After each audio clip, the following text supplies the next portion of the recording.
Lahat po magsabi ng Praise the Lord! Alright, reminder lang po sa cellphone, wag niyong i-on ang cellphone ninyo while we are in our worship para hindi kayo ma-disturb, except lang yung reader ng ating Bible. Praise the Lord! Okay. Lalot na dyan sa likod banda, hindi ko na gaano maano. Ingat kayo, lahat from front hanggang sa pinakalikod. Do not be tempted to use your cellphone para hindi kayo ma-disturb. Now, basahin po natin ang Daniel chapter 4, verse 2 and 3. Praise the Lord. I thought it good to show the signs and wonders that the high God hath wrought toward me. How great are his signs, and how mighty are his wonders. His kingdom is an everlasting kingdom, and his dominion is from generation to generation. Praise the Lord. Ayan. So, sino pa pala ang maghahayag sa wonders and signs of the Lord, that He is God and no other than but He? Sino pa pala ang maghahayag? Tayo na sumampalataya sa Diyos at hinayagan ng Kanyang katotohanan. Huwag natin itong magpakailan paman ikahiya, huwag natin ito magpakailan paman pag-alinlanganan. Kung dumating sa iyo ang ebanghelyo ng ating Panginoong Hesukristo, the Bible says, while you hear the voice of God, do not harden your heart. Do not harden your heart. Kailangan you must believe. Do not harden your heart, you must obey. Do not harden your heart, you must proclaim. Kailangan ihayag mo yan, huwag mo yang ikahiya. Ano pa? Verse 3, how great are His signs and how mighty are His wonders. His kingdom is an everlasting kingdom, and His dominion is from generation to generation. Hindi lang natin dinideclare yung wonders of God na ating nakikita sa sanglibutang ito, but we should also declare about His everlasting kingdom. This is the so-called eternal life.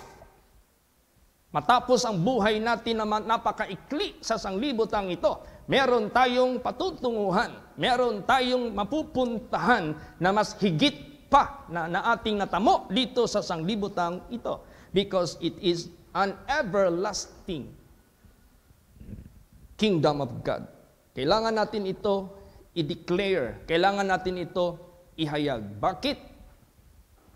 Ay kung hindi natin i-declare ito, merong magdi-declare, hindi itong patungkol sa Diyos. I-declare niya ang kasinungalingan ng dyablo.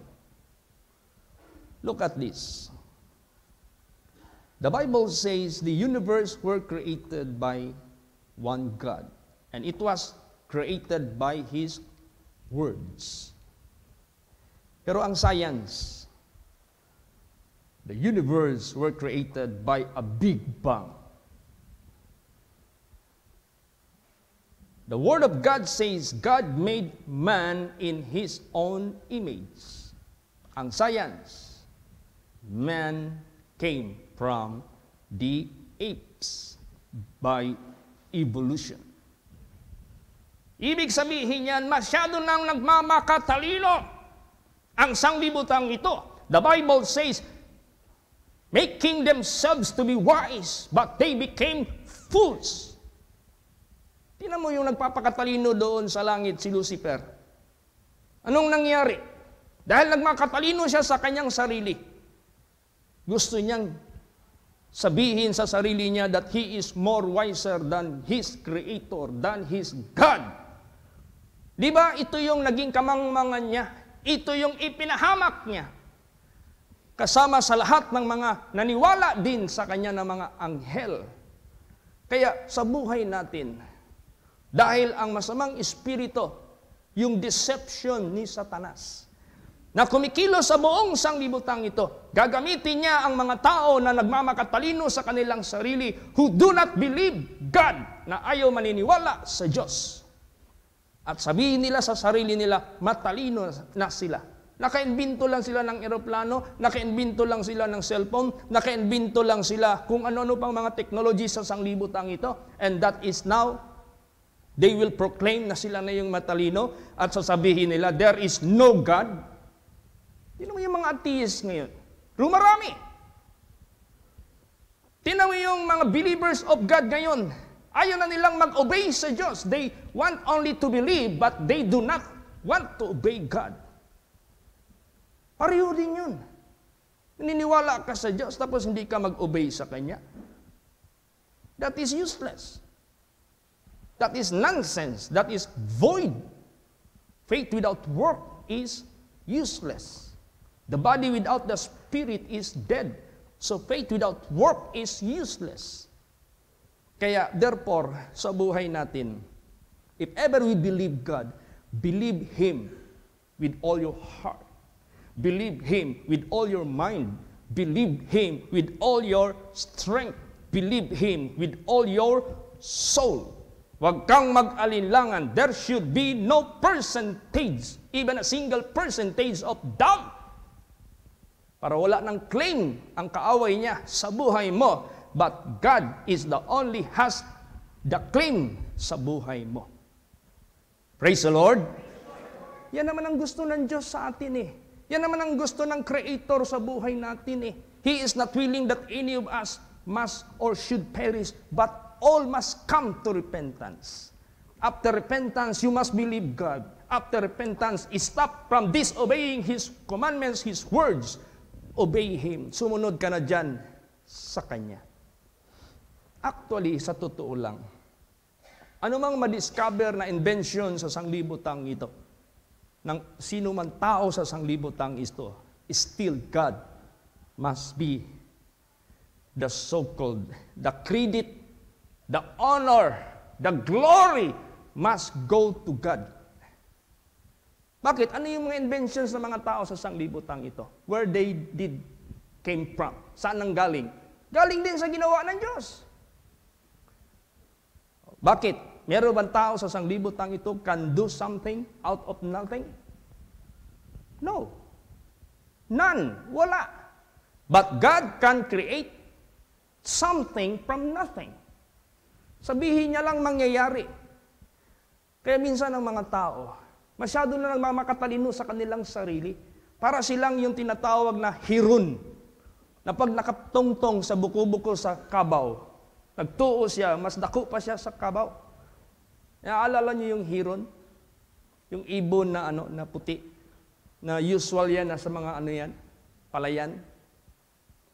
Mahilig yan sila magtungtong sa likod ng kalabaw. Tapos yung kanilang postura doon, pag nakatungtong na, magtaas yung liig nila, maghangad doon sa langit, magganyan-ganyan. Feeling nila na mas malaki pa sila sa kalabaw. Yan, exactly ang nangyari kay Lucifer. Gusto na niyang paluhurin ang Diyos. At yan ay dala-dala niya dito para tuksuin ang mga tao na wag lang maniwala sa Diyos. Wag lang makinig sa Diyos. Wag lang sumunod sa commandments ng Diyos. Dito na kayo maniwala sa technology sa sanglibutang ito. Dito na kayo maniwala sa invention sa sanglibutang ito. Dito na kayo maniwala sa sarili mo. Yan man yun ang doktrina ni Satanas. Believe to yourself. Kaya yung bakla, tumawag sa akin. Nag-inquire, sabi niya sa akin, Pastor, ano ba itong nangyari sa buhay ko? Lalaki akong pinanganak, pero babae naman ang aking feeling. Sabi ko, makinig ka. Pag maniwala ka sa deception ni Satanas, yung pinapakalat niya ngayon sa buong mundo, believe to yourself. Yan ang gusto ni Satanas eh. Believe to yourself. Instead, believe God. Gusto ni Satanas, believe to yourself. Pag yan ang pinaniwalaan mo, what you feel that you will do. Naniwala ka man sa sarili mo. Kung ano yung nararamdaman mo, gagawin mo talaga because you believe to yourself. Pero kung you believe God and you are being born as male, as boy, as lalaki, you must live as what God hath made you. Mamuhay ka kung paano ka nilalang ng Diyos na lalaki. So therefore, if you believe God, you should live as a man. Because God is not the God of confusion. He is the God of order. Kaya makita mo ngayon sa buong sanglibutan ito, wala nang sinisino si Satanas. Even the first world countries supporting the so-called legalization or legality of those which God did prohibit in the Bible. Kasi tinanim na sa utak nila, maniwala kayo sa science, walang Diyos. Believe kayo sa sarili ninyo, walang God. Ikaw ang God, ang sarili mo ang Diyos. Yun ang gusto ni Satanas. Tingnan mo si Lucifer, tingin niya sa kanyang sarili Diyos. Yung naglalang sa kanya, pwede na niyang sabihin, lumuhod ka sa akin. Kaya nung tinempt si Lord Jesus Christ dito sa Bible, after Jesus Christ fasted 40 days and 40 nights, the devil tempted him. And one of those temptation, sinabi sa kanya, I give you all the glory of the world and the riches of the world. You bow down yourself before me. Tingnan mo, ganun si Satanas, nagpakatalino na sa kanyang sarili. Ayaw na niyang magpasubmit doon sa Diyos na naglalang sa Kanya. Ayaw na niyang magpasubmit doon sa naglalang sa Kanya. Ano sabi ni Lord Jesus? It is written, thou shalt worship only the Lord thy God. Bakit? Bakit ang Diyos, Lord and God ni Lucifer? Because He made Lucifer. He did not made Satan. He did not made devil. Hindi gumawa ng diablo ang Diyos.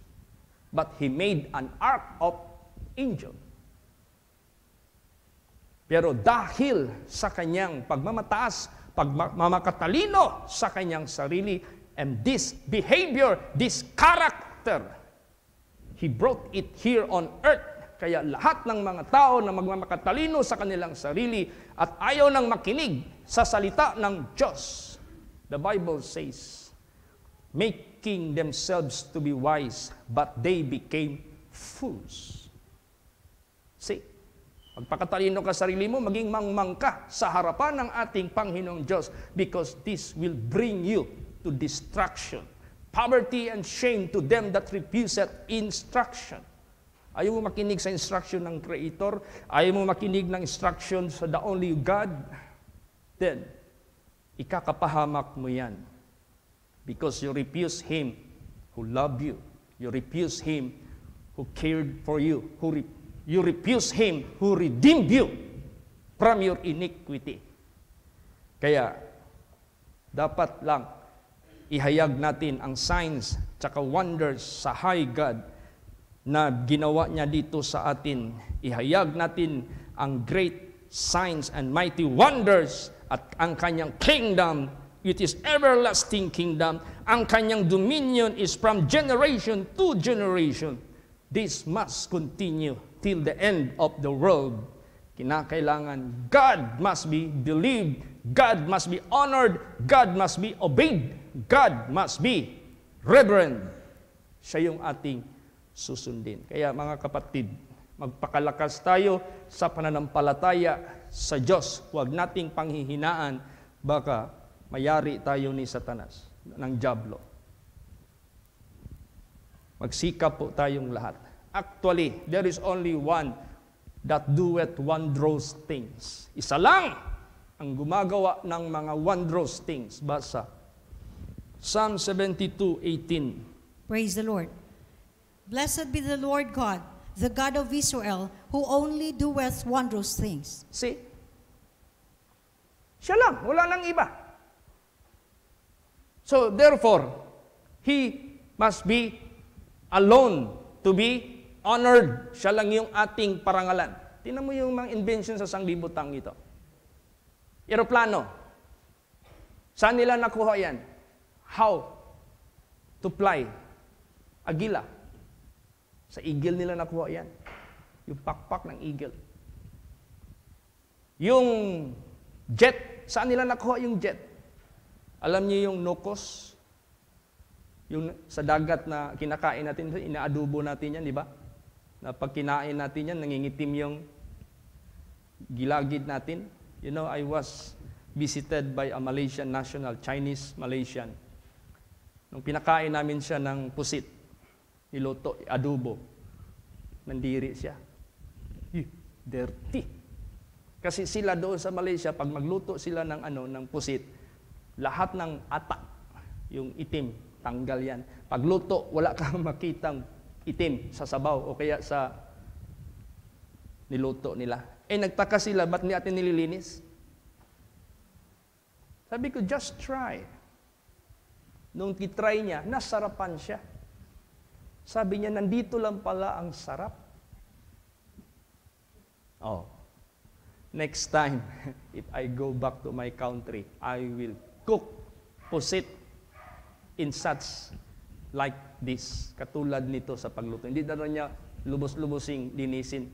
Masarap pala. O yung pusit na yan, pag nasa dagat yan, magbubugaya ng something dito sa kanyang behind para siya maglangoy.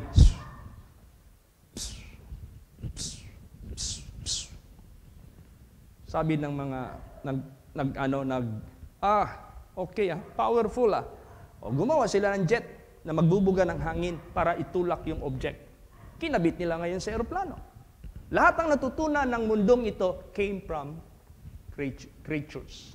Praise the Lord. Kaya walang magmamayabang. Walang magmamayabang. Siya lang nag-iisa. Do you think can we survive without the sun? No. Do you think can we survive without air? No. Do you think can we survive without God? No. Without Him, there could be nothing that is being made. Kung wala siya, walang anumang nagawa na lalang sa sanglibutang ito. Therefore, stick, honor God. He is the only worthy to be believed. He is only worthy to be honored.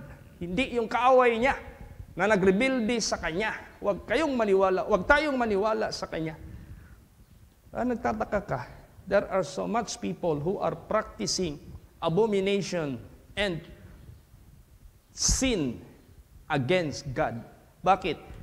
Convince sila sa kaaway ng Diyos. Gawin nyo yan. Kung lalaki ka, makagusto ka ng lalaki, do it. Believe to yourself. Kung babae ka, makagusto ka ng babae, do it. Believe to yourself. Maniwala ka. But if you ask God, oh God, can I do this? Can I do that? As what they said. God said, no. That is abomination in the eyes of God. Hindi pwede. Karumal-dumal yan sa mata ng Diyos. God is the God of order. He is not the God of confusion. Bakit may bakla? Bakit may tumboy?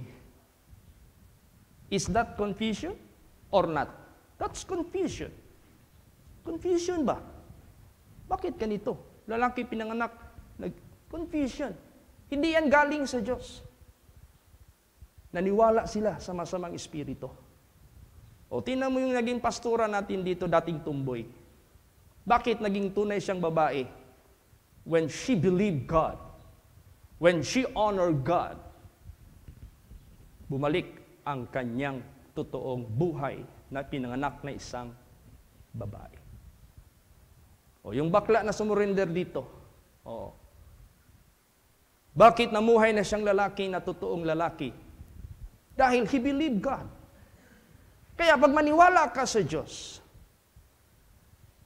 and obey Him, you will never be misled. Hindi ka ma-mislead.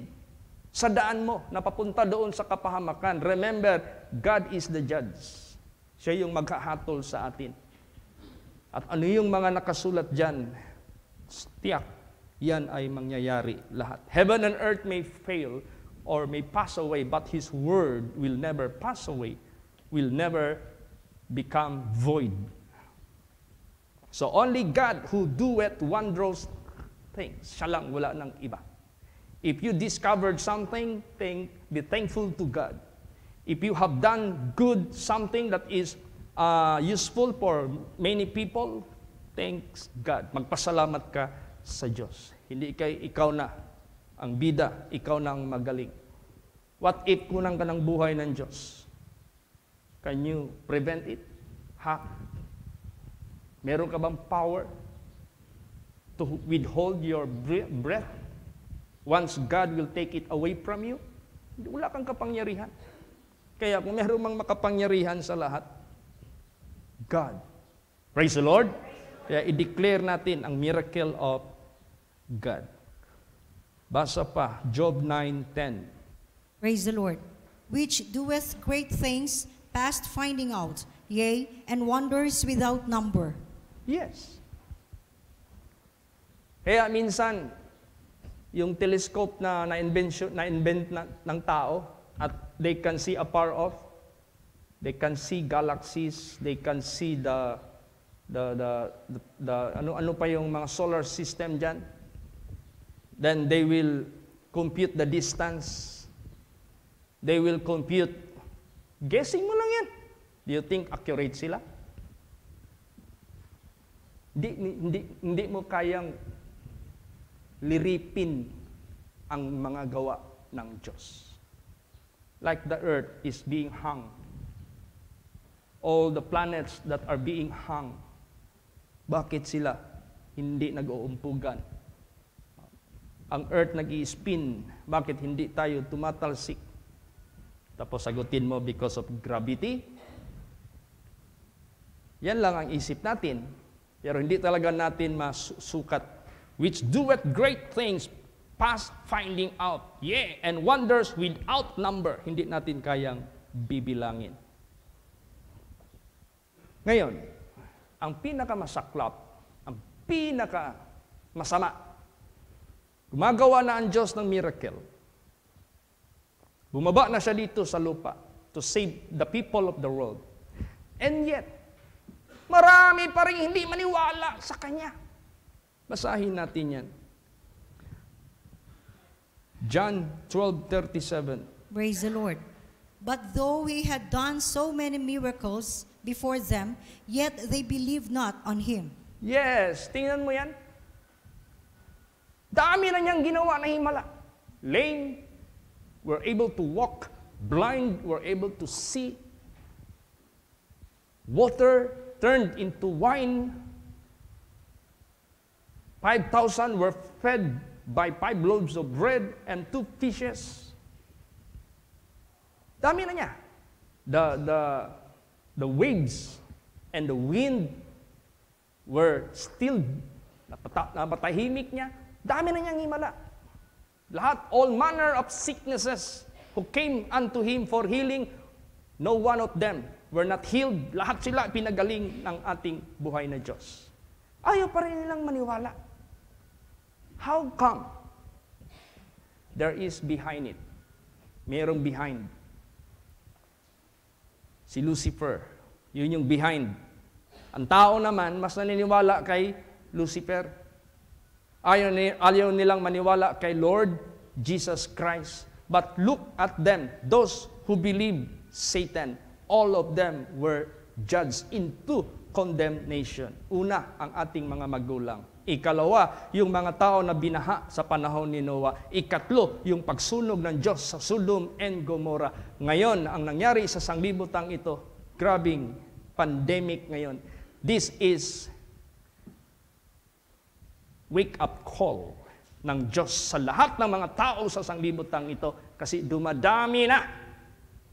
Well, imagine that pag yung tinatawag nilang pride ba yan? Pride parade. Daming magsali. Tapos, Minsan, imamak pa nila, magawa sila ng impersonate nila si Jesus Christ, tapos gagawa nila ng kabastusan para si Jesus Christ will be demoralized. This thing ought not to be done. Bakit nangyayari? There is behind it. Merong niyan, nagsusulsul. Yung lumaban sa Diyos sa langit na binagsak niya dito sa lupa, siya ring lumaban sa Diyos para i-deceive ang mga tao. But they will be an end of them. Merong katapusan ang lahat sa kanilang ginagawa. They will be shut up. And there will be no exit at all once they will be thrown to the lake of fire. Ang mahirap niyan, those also who do not believe God and obey Him will be also going together with Him doon sa kapahamakan. So therefore, pinadama na ng Diyos ang kanyang awa at pag-ibig sa atin. God gave us grace period to believe Him, to repent, to turn away from our wicked ways, to serve and to worship God. Then, gawin mo na habang buhay ka pa. Do it sincerely, honestly, faithfully, before it is too late. Bago maging huli ang lahat, do it. Praise the Lord. Because in the grave, no more work. Wala nang magagawa pag nandoon na tayo sa hukay. But the question is, why these people, even though Jesus Christ made so much miracles, and yet they do not believe Him? Basa, the reason behind. John 12:38 hanggang 43. Praise the Lord. That the saying of Isaiah the prophet might be fulfilled, which he spake, Lord, who hath believed our report, and to whom hath the arm of the Lord been revealed? Therefore they could not believe, because that Isaiah said again, He hath blinded their eyes and hardened their heart, that they should not see with their eyes, nor understand with their heart, and be converted, and I should heal them. These things said Isaiah when he saw His glory, and spake of Him. Nevertheless, among the chief rulers also many believed on Him. But because of the Pharisees, they did not confess Him, lest they should be put out of the synagogue. For they loved the praise of men more than the praise of God. Yan. Bakit hindi sila maniwala? Because they are afraid that they shall be cast out from the synagogue. Takot sila. I-spill. Takot sila paalisin sa synagogue. Synagogue na mali naman ang tinuturo. Alam nyo, try to talk with Jewish people who converted into Christianity or who are being converted na naniwala na sila kay Jesus Christ that He is their Messiah, that He is their God, that He is their Savior. Before, hindi pa sila naniwala, together with their parents, if you talk about the miracles of Jesus, they will slap you. Shut out your mouth, do not speak about that name. Ganon. Dito, takot sila, afraid sila. Sasampalin ka talaga. So, therefore, sa buhay natin, huwag kang matakot ma-expelled sa maling turo. Wala namang reliyon makaligtas except the truth of God, which is the Word of God, which is Jesus Christ. In the beginning was the Word, and the Word was with God, and the Word was God, and the Word became flesh and dwelt among us, and that is our Lord Jesus Christ. Siya lang yung makaligtas sa atin. If Jesus Christ is being taught somewhere, then stick ka doon. But if Jesus Christ is not being taught somewhere, come out from among them and seek where Jesus Christ being taught. Kung saan tinuturo si Lord Jesus Christ, then. Or, ang gagawin mo, inquire God. Talk to God. Pray to God, Lord, where could I find you? I want to be saved. Then it is impossible for you na hindi ka tugunin ng Diyos. Remember Ananias. Between Ananias and yung mga anak ng Diyos, mga disciples. Paul, who was led by God to Ananias. And Ananias, led by God to Paul. Pinagtagpo sila. Because Paul asking already Jesus Christ, Lord, what I must do? When God called him, sabi ng Diyos sa kanya, from heaven, Saul, Saul, why hast thou persecutest me? Sabi niya, siyempre, nabulag siya eh. Only nakita niya lang yung liwanag and that was the cause of his blindness. So, hearing na lang ang kanyang Who art thou, Lord? Sabi niya. Sino po kayo, Panginoon? I am Jesus, whom thou persecutest. It is hard for you to kick against the pricks. Mahirap sa iyong sumipa sa mga matutulis. Lord, what I should do? Go to Ananias, my servant. Then God revealed to Ananias, Ananias, if someone will seek you, which name Paul, then, Saul mo na yun, then teach him the way of salvation. Lord, I heard about that name. He is the man who persecuted your followers. How could I do this unto him? He is my chosen vessel. Just obey my voice. O tingnan mo, if you inquire God, Lord, what must I do? God will direct you. Praise the Lord. Dadirect ka talaga ng ating Panginoon Diyos. Sometimes, God will give you dream. Or sometimes, you can hear His audible voice. Sometimes, you will see vision. Ganon. He is the same yesterday, today, and forever. Kaya huwag matakot. Bakit ka matakot sipain sa sinaguga? Kung tama man ang kanilang tinuturo, you don't need to go out and seek the truth. But kung mali naman tinuturo nila at naniniwala ka kay Kristo Jesus, tapos that's the time i-kick out ka nila, ay huwag kang matakot. Meron dito, kinick out nila. Basahin natin yan. John 9:34 and 35. Praise the Lord. They answered and said unto him, Thou wast altogether born in sins, and dost thou teach us? And they cast him out. Jesus heard that they had cast him out, and when he had found him, he said unto him, Dost thou believe on the Son of God? Yan. Tingnan mo. This was the man who was born blind. Ito yung tao na ipinanganak bulag. Tapos Jesus Christ asked His disciples, or His disciples asked the Lord Jesus Christ, or nag-conversation sila. Sabi ni Lord Jesus Christ, ipinanganak kaya ang taong ito na bulag dahil makasalanan siya? O kaya yung mga parents niya? That was the question ng mga disciples kay Jesus. Sabi ni Jesus Christ, neither he or the parents had sinned. That's why he was born blind. But so that the work of God will be declared. Para ma-declared ang work of God, ginawa ng Diyos sa kanya yan. Then Jesus spat on the ground and made a clay and anoint to the eyes of the blind man. Then he asked the man to go to the pool of Siloam and wash there. Pumunta siya sa pool of Siloam. Somebody did guide him. Then naghilamos siya. Pag hilamos niya, nakakita na siya. Praise the Lord. Nung nakakita na siya, people thronged to him, asked him question. How come being born blind and being a beggar ever since we have known you? Sumula nakilala ka namin, beggar ka, at alam namin pinanganak kang bulag. How come you are now able to see? Sabi niya, the one who was called Jesus, he was the one who cured me.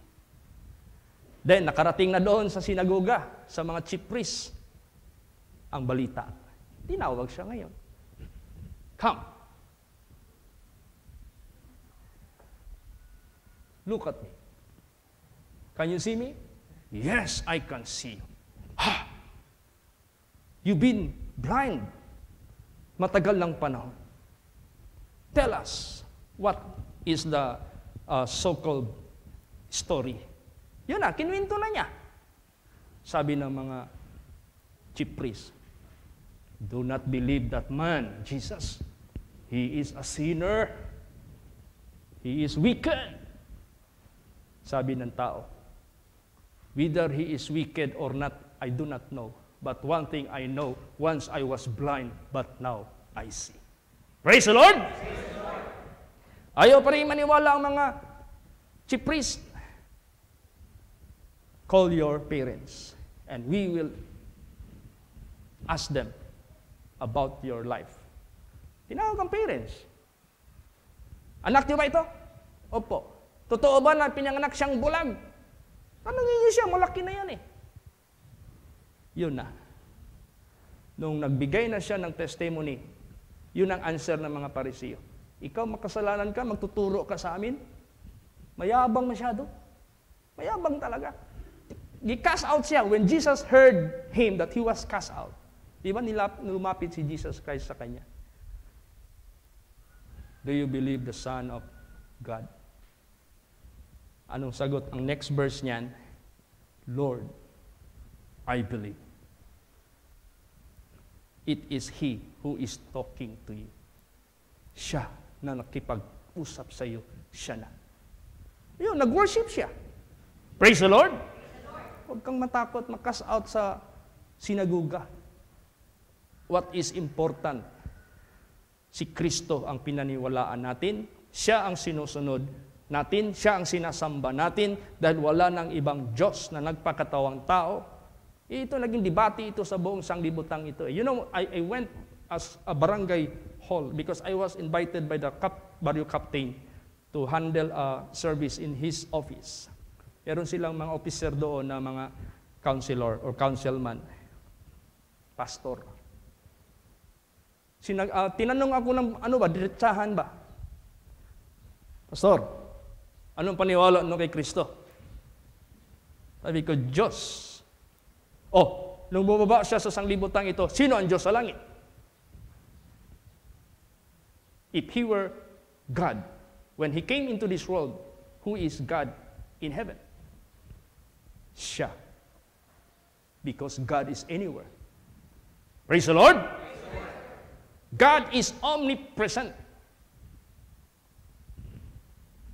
Yeah, that's why the Bible says you cannot find out the ways of God. Ang liwanag yan. Basahin mo yung Psalms. God is still at the storm. God making the waves to come. Sino bang gumagawa niyan? Di ba si Lord Jesus Christ? He is the same yesterday, today, and forever. The beginning and the ending. What do you mean of that? Basahin mo yung Genesis 1:1. He is the beginning. God. In the beginning, God. He is the beginning. He is God. Basahin mo yung last verse sa Bible. Sa Revelation, pinaka-last verse, last chapter, Jesus Christ ang nakalagay doon. Praise the Lord. Oh, He is the Almighty, which is to come.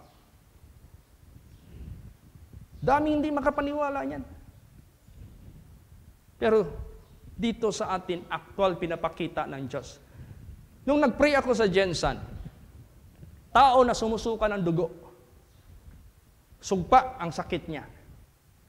I was invited by the daughter, Pastor Chit, si Papa nagsuka og dugo, gikat pa sa balay, hantod ka among gidala sa hospital, and he is keep on vomiting blood.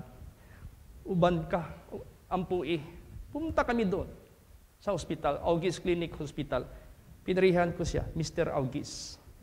Pag-pray ko sa kanya, nisulirap man ang mata, gumano man ang mata.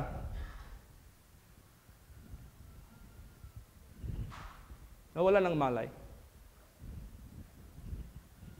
So, I'm not God. Umupo ako doon sa sofa. Wait for God's will. Maya-maya, na-revive yung pasyente. Sabi niya, Pastor, Pastor, ampuy ko gusab. Di takbo ako. Kasi na-revive eh.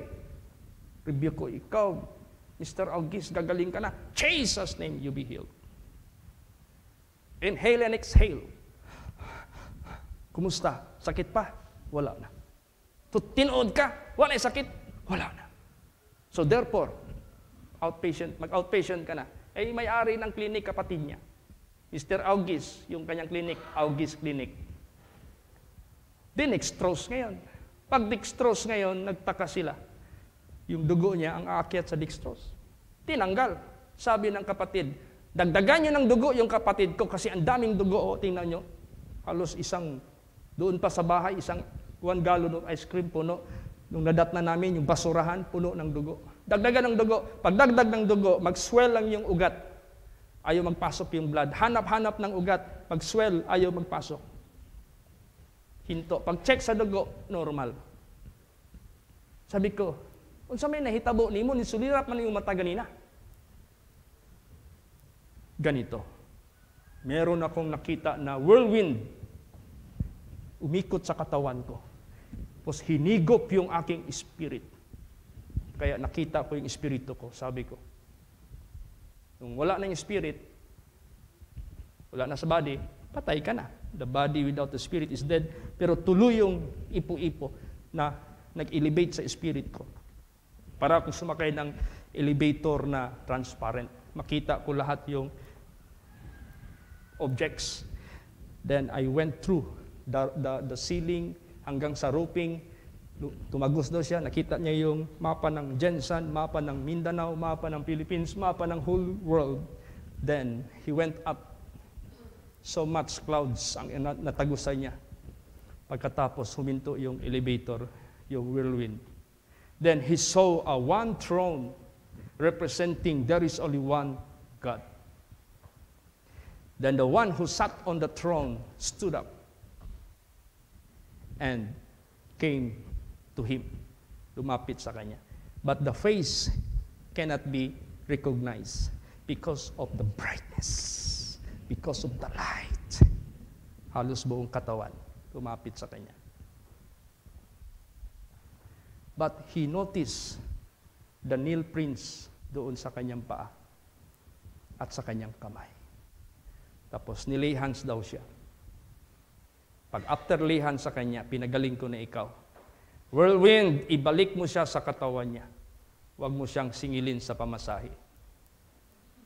Eh magkano kayang pamasahe kung sisingilin siya ang layo ng langit? Hindi, ano lang yan. Extra ko lang yan para yung mga naantok magising. So, nung bumalik na yung spirit niya, nagising siya. Praise the Lord! Pero wonderful yung tao na yan. Because when I look to his feet, akala ko na ano yung mata ko. Yung toes niya, 6. Left and right. Sabi ko, meron pa palang kaliwat sa mga anakims. Kasi sa Bible, yung mga anakims, yung mga giants, ang toes, 6. Pero hindi yung siwil ha. Talagang arrange talaga as normal. Pero pag bilangin mo, 6. Yan, first time ako nakita si Mr. August. Siguro nabuhay siya ng mga more or less 15 years bago sa kinuha ng Panginoon. At yung mga anak niya nandyan pa nagsisimba sa atin, sa Jensen Congregation. Pati yung kanyang, yung misis niya wala na rin. Yung kanyang sister-in-law nandyan pa, si Sister Lolit. You see? Magawa ng Diyos ang lahat. Yung sinuka ng hospital, si Mr. Yap Iping, yung eldest brother ng may-ari ng Pelcris, Yap. Nabagok yung ulo doon sa pintuan, sa butuan, na-collapse, nagkaroon ng blood clot sa brain. Tinakbo dyan sa Davao Doc. Ilang days siya nag-stay doon for cure. Hindi man natunaw. Ang last recourse is skull operation. Ayaw man magpayag ang pamilya kasi walang guarantee na ibigay ang Davao Doc. Nilabas nila. Nag-announce sila sa Pilcris. Lahat, mga Pilcris dyan na maraming trabahante, maghanap kayo ng healer Kung siya ay espiritista, welcome. Kung siya ay Islam, welcome. Kung siya ay manambalan, welcome. Kung siya ay... Basta lahat ng healer na. Punta na niya dito, dalhin niya na dito para lang magaling yung namin. I was the last one that was invited. Ako yung pinakahuli. Sabi ng membro natin na Chinese din. Brad Chit na ay tiguang nagulat ni mo nga inchik. Sige, tawagi, kinaanak ko. Sabi niya, ulat na lang, kay daghang pang magsesyon. Di akong giingon, sana hindi na darating sa akin, gagaling na sa kanila. Dumating man sa akin, hindi pa gumaling, pagdating ko doon. Sabi sa akin ng matanda. Sabi ko, how are you, Mr. Yap Iping? Sabi niya sa akin, can you pray to your God that He will take my life? What is the use of my life? I cannot make water, di siya makaihi. I cannot move, hindi makapupo. I cannot stand, I cannot eat because I'm going to vomit. I cannot sleep even though I take tranquilizer, whatever. I cannot sleep, hindi din makatulog. Lahat malfunction. What is the use of my life? Other countries, mercy killing is granted. Can you pray to your God that He will take my life? Sabi ko sa kanya, I did not come to kill, but to heal in the name of my God. Naghalit sa akin yung matanda. Sinigawan ako, ha! Sabi niya sa akin. Sabi ko sa kanya, I know you are no longer Mr. Yap Iping. You Satan who want to kill the old man, get away from his body. Cast out. In short, by the grace and by the power of God, because He is the God of miracle, he was healed completely, absolutely. Saan pumunta yung blood clot? I cannot trace it. Praise the Lord. Once God will perform a miracle, hindi na babalik yung sakit niya. Hanggang old age na siya kinuha ng Panginoon. Because at that time, he was about 80 years old. Siya yung principal and director sa Chinese school sa Butuan City. So, huwag matakot maniwala kay Jesus ng dibdiban. Kung meron mang reaction ang mundo, sabihin mo na lang sa sarili mo, take away the world. Just give me Jesus. Mawala man sa akin ang mundo, basta nandito si Jesus sa akin. Kaysa kaibigan ko ang buong mundo, siya naman ang kaaway ko. Kaya ganun po ang gusto ng ating Panginoong Diyos. Alam niyo ba ang mga miracles na pinakita ng Diyos sa buong sanglibutan? But why He did it? Why He made it? Because so that people will have no more excuse. Para wala nang excuse ang mga tao. Paghatulan na niya ang tao, wala nang excuse. Pinakita na niya ang lahat. The invisible thing of Him from the creature are being clearly seen and being understood by the things that are made. Even His Godhead, kahit ang pagka-Diyos niya, hinayag na niya para wala ng tao mag-alinlangan sa Kanya. So that they are without excuse. But the problem is, the greatest problem is, what? When they knew Him, when they knew God, they glorify Him not as God. Baka gawin mo yan. Nakilala mo na si Kristo. And yet, hindi mo pa rin magawa, sundin, para i-glorify mo siya. Sarili mo pa rin sinusunod. You cannot please God without denying yourself. Be not a self-pleaser, neither men's pleaser. Huwag kang mag-please sa sarili mo, ni mag-please ka sa mga tao because that is the time you cannot obey God. Hindi mo masunod ang Diyos kasi ito ang hihirit eh. Ito lagi ang maghirit. You cannot perform na gusto ng Diyos ipagawa sa iyo dahil ikaw ang sinusunod mo. Basahin natin bakit ginawa niya lahat ang mga miracles. What is the purpose? John 15:24. Praise the Lord.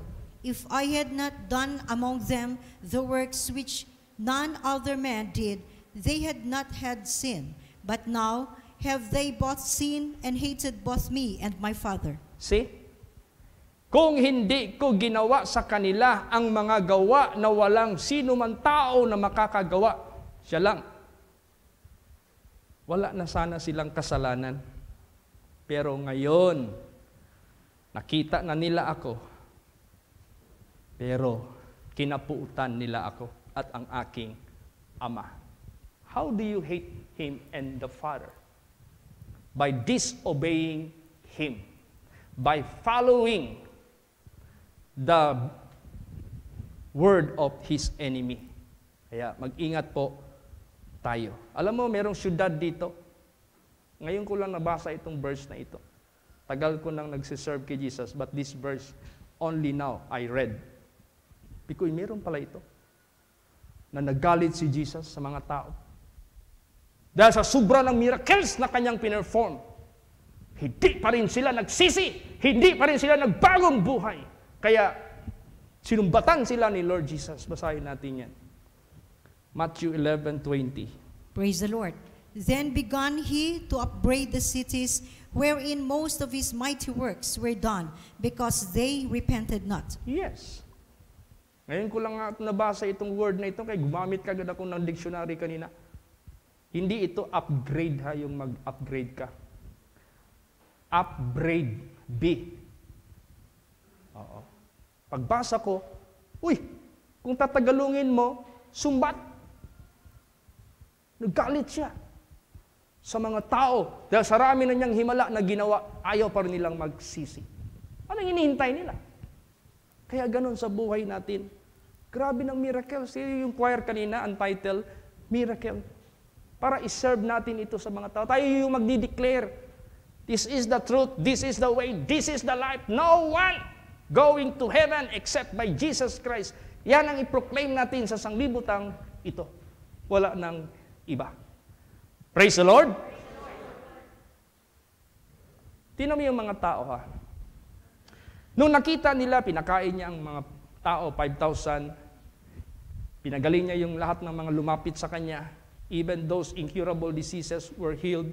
Yung 12 years bleeding, pinagaling niya. Lahat-lahat ng mga tao. Alam mo ang isip ng tao?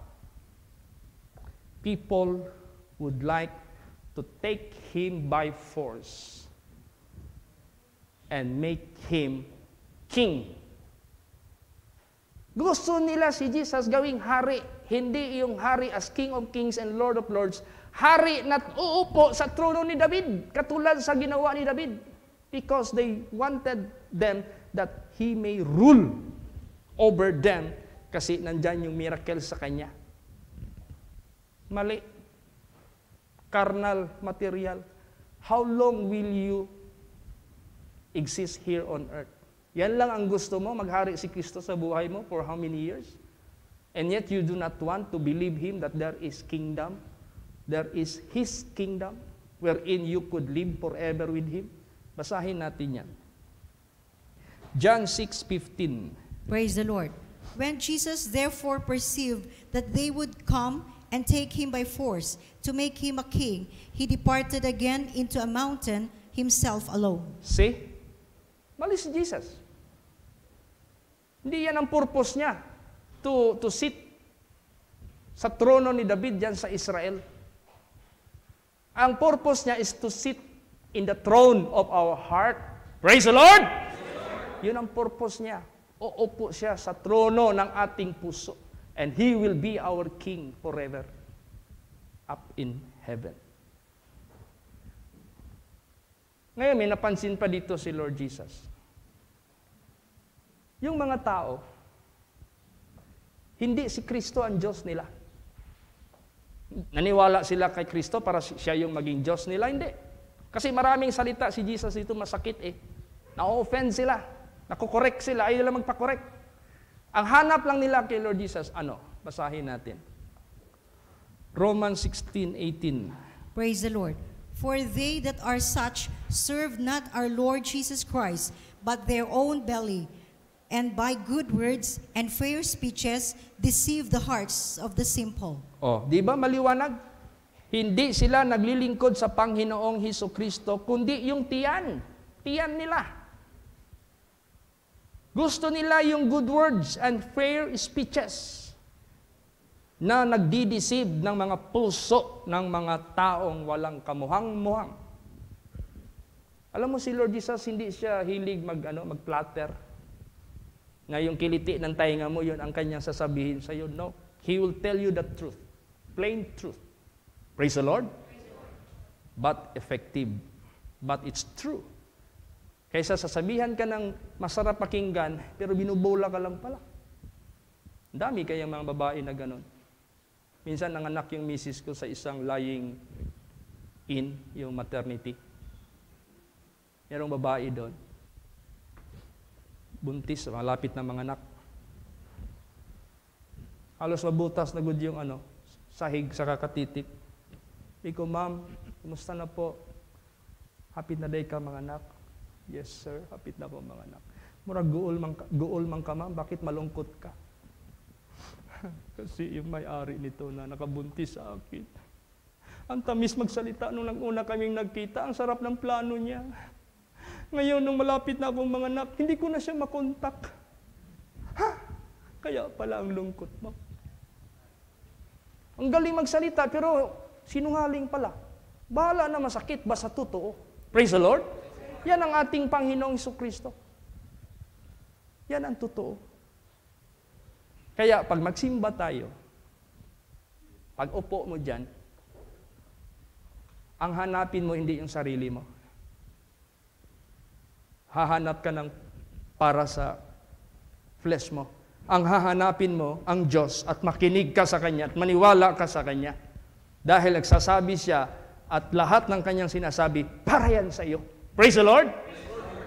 Hindi kayo magsimba ka dito, you are seeking for your own. And the moment God will speak to you, you keep on refusing, ignoring. Wala. Basa. Philippians 2:21. Praise the Lord.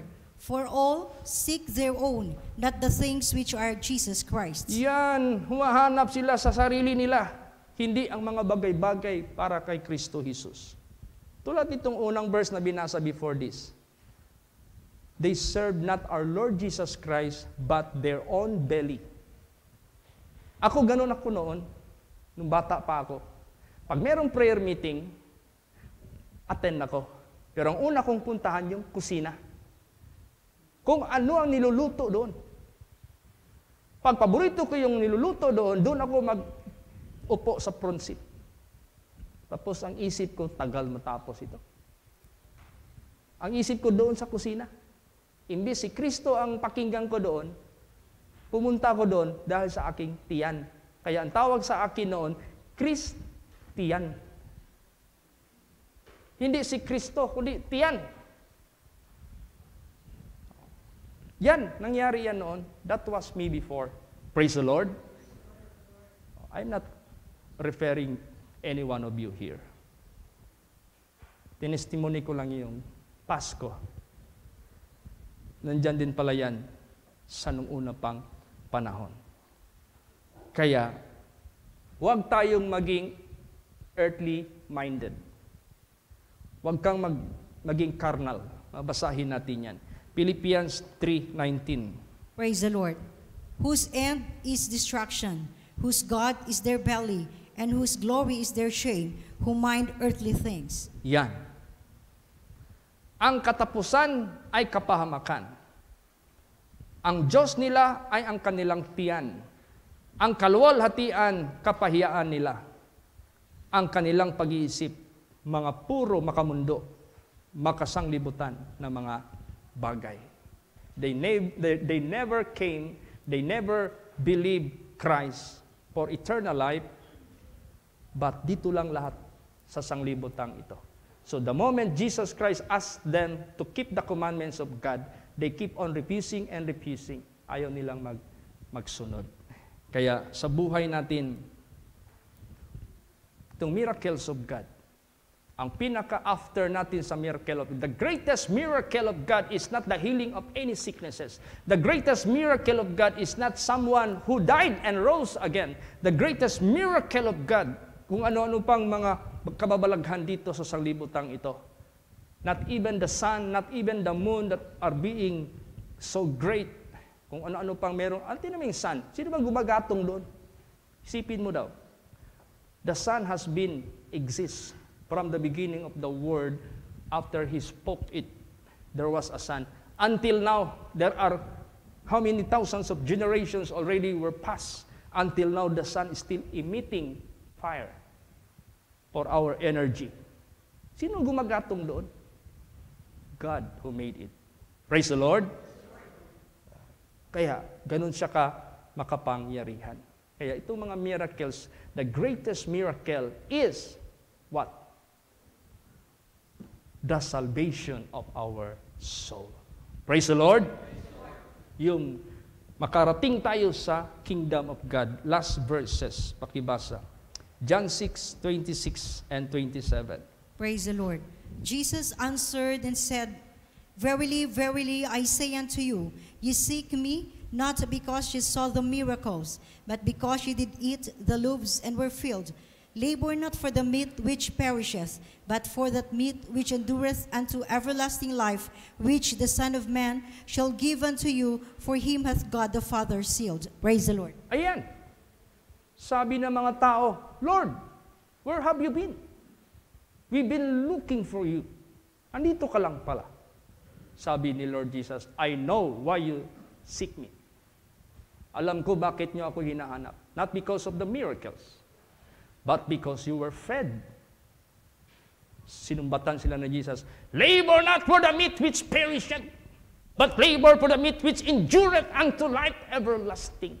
Huwag niyong pagsikapan ang mga tinapay na nabubulok lamang. Pagsikapan ninyo ang tinapay na maghahatid sa inyo sa buhay na walang hanggan, because that is the ever greatest miracle could be done in our lives, yung ating kaligtasan. Praise the Lord! Ay paano na lang yung trabaho natin? Paano na lang yung, sabihin ko po sa inyo, God is not a liar. After you sought the kingdom of God and His righteousness, everything, all things just will be added unto you. Do not go without salvation. Even though you have everything, and without salvation, you are still poor, you are still blind, you are still naked, you are still misery. Kailangan before doing anything, seek His kingdom first and His righteousness. Lahat idagdag lang yan ng Diyos. Hindi siya mag-fail sa pag-provide ng iyong pangangailangan. Praise the Lord! Kaya, to God be the glory. Sino pa ang maghahayag ng miracle ng Diyos, ng wonders of God, ng signs of God, ng kingdom of God which is everlasting? Tayo na naniwala sa Kanya. I-declare natin ito kahit saan mang sulok ng sanglibutang ito. Praise the Lord! All right.